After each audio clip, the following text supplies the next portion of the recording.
যুবভারতী ক্রীড়াঙ্গনে মেসিকে নিয়ে যে ঘটনা, তাতে রাজধর্ম পালন করেছেন মুখ্যমন্ত্রী মমতা বন্দ্যোপাধ্যায়।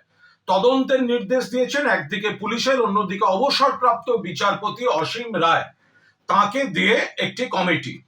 এবার রাজ্য সরকার পরপর কড়া পদক্ষেপ নিয়েছে।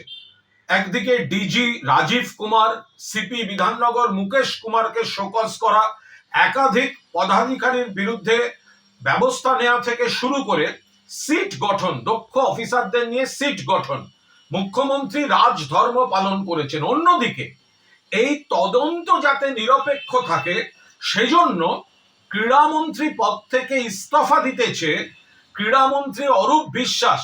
ক্রীড়া মন্ত্রী হিসাবে তিনি ইস্তফা দিতেছে মুখ্যমন্ত্রী মমতা বন্দ্যোপাধ্যায়কে তিনি চিঠি দিয়ে দিয়েছেন।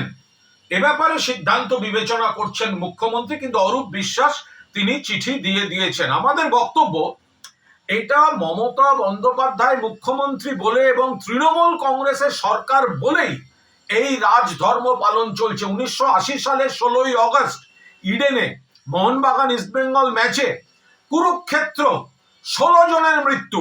তখন কিন্তু মুখ্যমন্ত্রী জ্যোতি বসু, পুলিশ মন্ত্রী জ্যোতি বসু বা ক্রীড়ামন্ত্রী, তারা কেউ এই ধরনের ইস্তফার কথা বলেননি। সেখানে কিন্তু বড় কর্তাদের বিরুদ্ধে কোনো ব্যবস্থা হয়নি। 1996 আবার ইডেন, ভারত শ্রীলঙ্কা বিশ্বকাপ ক্রিকেটের সেমিফাইনাল, চূড়ান্ত বিশৃঙ্খলা, খেলা বন্ধ, দেশের মুখ পুড়ল। জ্যোতি বসু মুখ্যমন্ত্রী, ক্রীড়ামন্ত্রী সুভাষ চক্রবর্তী, পুলিশ মন্ত্রী বুদ্ধদেব ভট্টাচার্য কেউ কোনো দায়িত্ব নেননি, কোনো তদন্ত হয়নি। একের পর এক খারাপ ঘটনা বাম জমানায়, কখনো ক্রীড়াক্ষেত্রে, কখনো যুবা ভারতীকে কেন্দ্র করে দুষ্কৃতি, আখড়া, জবরদখল, জমি কেলেঙ্কারি, এই সব হয়েছে।